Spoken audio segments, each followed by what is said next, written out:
शुरुआत के 10 सालों में नीतीश कुमार जी बहुत अच्छा काम किए और लेकिन बाद में वो मतलब कुर्सी को पकड़ने में ज़्यादा व्यस्त हो गए। लेकिन हाँ, बिहार जो बहुत पिछड़ा था, तो वहाँ से नीतीश कुमार जी बिहार को बहुत आगे लेकर आए। इसके लिए नीतीश कुमार जी को भूलना नहीं चाहिए। लेकिन अब नीतीश कुमार जी का उम्र हो चला है, तो अब वो डिसीजन सही से नहीं ले पा रहे हैं, बिहार में एग्ज़ाम सही टाइम पे कंडक्ट नहीं करा पा रहे हैं। एसटीईटी के विद्यार्थी पे लाठी चार्ज हो रहा है, बीपीएससी का पेपर लीक हुआ, तो उसमें उन जाँच कराने के बजाय स्टूडेंट पर बल प्रयोग किया गया और उसके बाद मतलब मानते हैं कि कुछ लोगों ने अफवाह फैलाई, लेकिन उसको आप जांच करवा के क्लियर कर लेते। बल प्रयोग करने का कोई जरूरी ही नहीं था। खान सर पे केस अभी चल रहा है उसी मामले में, ऐसा कहा जाता है। उसके बाद अभी एसटीटी के अभ्यर्थी को रक्षाबंधन से पहले बल प्रयोग किया गया। एक वीडियो वायरल हुआ था जिसमें जूता से प्रहार करता हुआ देखा गया था। उसके बाद वो क्या बोलते हैं कि वो अभी 18/8 को भी स्टूडेंट पर बल प्रयोग किया गया है।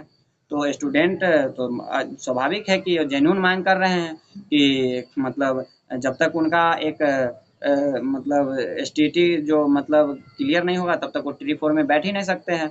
और जो लोग डीएलएड और बीएड इतना किए हैं, तो वो स्वाभाविक है कि वो मतलब उनको वैकेंसी चाहिए।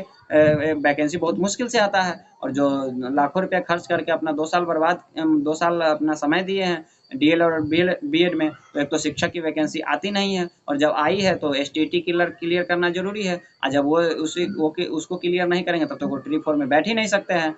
तो ऐसे में 2020 में कोविड था, उस समय मतलब बिहार में चुनाव संपन्न हुआ। लोग शादी में 100-150 लोग से ज़्यादा नहीं जा सकते थे, लेकिन बिहार इलेक्शन में 80% नेता जो है और पार्टी जो है बड़ी बड़ी सभाएं की, तो वो तो आप संपन्न करा लिए। लेकिन चुनाव तो एकदम सही समय पर करा लेते हैं, लेकिन बच्चों का जो एग्जाम का वैकेंसी है उसको आप डिले करते जाते हैं। एसएससी का भी नोटिफिकेशन आप सालों पहले दिए और अभी तक आप एग्जाम नहीं करा पाए। तो हम आप सभी जनता से एक बात कहना चाहते हैं कि आप राजनीतिक पार्टी से नहीं बंधिए। आप राजनीतिक पार्टी को जिताने के चक्कर में लगे हुए हैं कि बीजेपी जीतेगा कि आरजेडी जीतेगा, जेडीयू जीतेगा, और इस चक्कर में लगे हुए हैं। और आपके बच्चे जिसके लिए आप दिन रात मेहनत करते हैं, वो बच्चा आपका पटना में पिटाई खा रहा है, पुलिस के लात जूतों का घूसों का मार खा रहा है। और वो पुलिस वाला तो क्या है, उसको तो ऊपर से ऑर्डर आएगा, लेकिन उसको अपना ऑर्डर का पालन करना है। और वो अपने ऑर्डर के पालन में सरकार की मतलब जो बोलते हैं कि इतना सरकार के मतलब चमचई में उतर जाते हैं कि जूता से मारना कहाँ विकल्प है, मतलब इतना बल प्रयोग करना कहाँ का विकल्प है। लेकिन वो प्रशासन तो मजबूर है, तो आप डंडा चलाइए, जूता से कैसे रोंद रहे हैं। आपको तो आप सत्ता के सामने आप एक अपने आप को अच्छा साबित करने का कोशिश कर रहे हैं। तो ऐसे में ये ठीक नहीं है। तो आपके बच्चे पटना में मार खा रहे हैं और आप राजनीतिक पार्टी से बंधे हुए हैं। निर्दलीय उम्मीदवार भी जिताया जा सकता है 243 के 243 सीटों पर, और जब आप निर्दलीय उम्मीदवार जिताएंगे तो वही राजनीतिक पार्टी एक समय पे बन जाएगी। 243 लोग मिलकर जो कैंडिडेट जीतेंगे, तो हम आप लोगों से भरोसा दिलाते हैं कि सभी किसी न किसी को तो आप मौका देते ही हैं। आप एक बार हम जैसे युवा को भी मौका दीजिए और आप हमें समर्थन दीजिए, जिससे एक नए राजनीतिक विकल्प तैयार हो सके। और हम लोग जब पढ़ लिख कर राजनीतिक में आए हैं, तो हम आपसे वादा करते हैं कि शिक्षा को और शिक्षा के बाद जो जॉब है, इन सभी व्यवस्था को एकदम तय समय में कंप्लीट किया जाएगा। तो आप इन बातों का ध्यान रखिए। आप किसी राजनीतिक पार्टी से नहीं बंधिए, किसी राजनीतिक पार्टी को नहीं जिताइए। आपका सबसे बड़ा संपत्ति आपका बेटा है। कोई राजनीतिक पार्टी आपको अमीर नहीं बनाएगा, आपको अमीर बनाएगा, आपको गरीबी से अमीरी की ओर ले जाएगा, वो आपका बेटा है। और आपका बेटा पटना में मार खा रहा है अपने हक के लिए, सरकारी जॉब के लिए। तो आप लोग अब निर्दलीय उम्मीदवार को जिताइए। और युवा से भी उम्मीद है कि आप ट्विटर ट्रेंड कराने के बजाय आप यूट्यूब पर सब्सक्राइब का हिंदी होता है सदस्यता ले, आप हमारे संख्या को बढ़ाइए, जिससे हम 243 के 243 सीटों पर चुनाव लड़ा सके।